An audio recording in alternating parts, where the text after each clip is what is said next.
एक शख्स गाड़ी से उतरा और बड़ी तेजी से एयरपोर्ट में घुसा। जहाज उड़ने के लिए तैयार था। उसे किसी कॉन्फ्रेंस में पहुंचना था जो खास उसी के लिए आयोजित की जा रही थी। वो अपनी सीट पर बैठा और जहाज उड़ गया। अभी जहाज कुछ दूर ही उड़ा था कि कैप्टन ने ऐलान किया, तूफानी बारिश और बिजली की वजह से जहाज का रेडियो सिस्टम ठीक से काम नहीं कर रहा, इसलिए हम करीबी एयरपोर्ट पर उतरने के लिए मजबूर हैं। जहाज लैंड होते ही अब वो शख्स बाहर निकला और कैप्टन से शिकायत करने लगा कि उसका एक एक मिनट कीमती है और होने वाली कॉन्फ्रेंस में उसका पहुंचना बहुत जरूरी है। पास खड़े दूसरे मुसाफिर ने उसे पहचान लिया और बोला, डॉक्टर पटनायक, आप जहां पहुंचना चाहते हैं टैक्सी द्वारा यहां से केवल 3 घंटों में पहुंच सकते हैं। डॉक्टर ने उस शख्स का शुक्रिया अदा किया और टैक्सी लेकर निकल पड़ा। लेकिन ये क्या, आंधी तूफान और मूसलाधार बारिश ने गाड़ी का चलना मुश्किल कर दिया। फिर भी ड्राइवर गाड़ी चलाता रहा।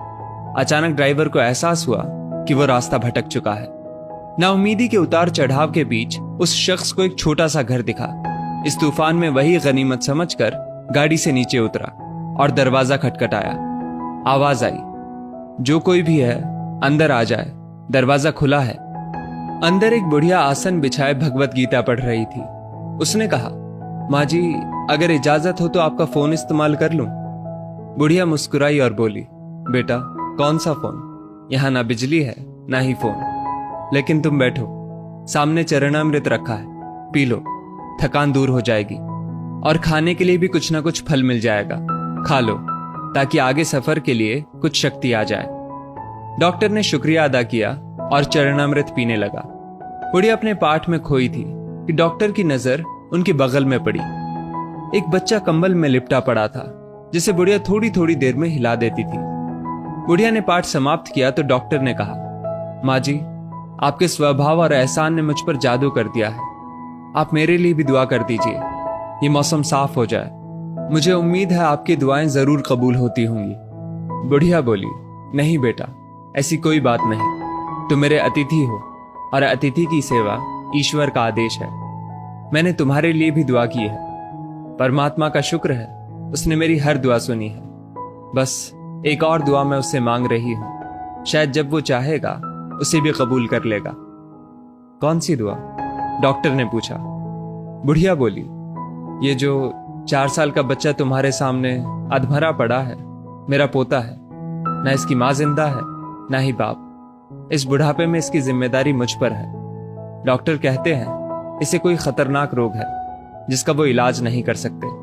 वो कहते हैं एक ही नाम पर डॉक्टर है।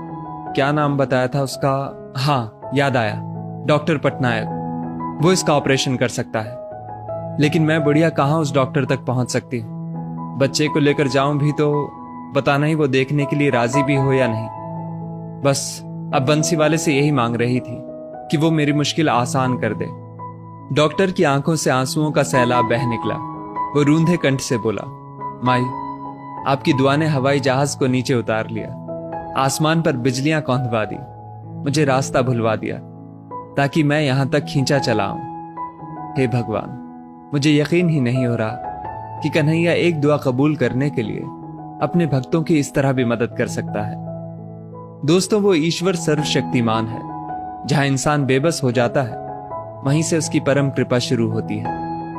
यदि इस वीडियो ने आपका दिल छू लिया हो तो इसे लाइक शेयर अवश्य करें और ऐसी ही बेहतरीन वीडियोस के लिए हमारा पेज जरूर फॉलो कर लें।